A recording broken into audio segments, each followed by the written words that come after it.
over here. This is supposed to be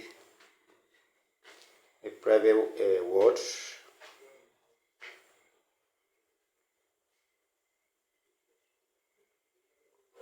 You can also see how it looks like. The floor is also cracked.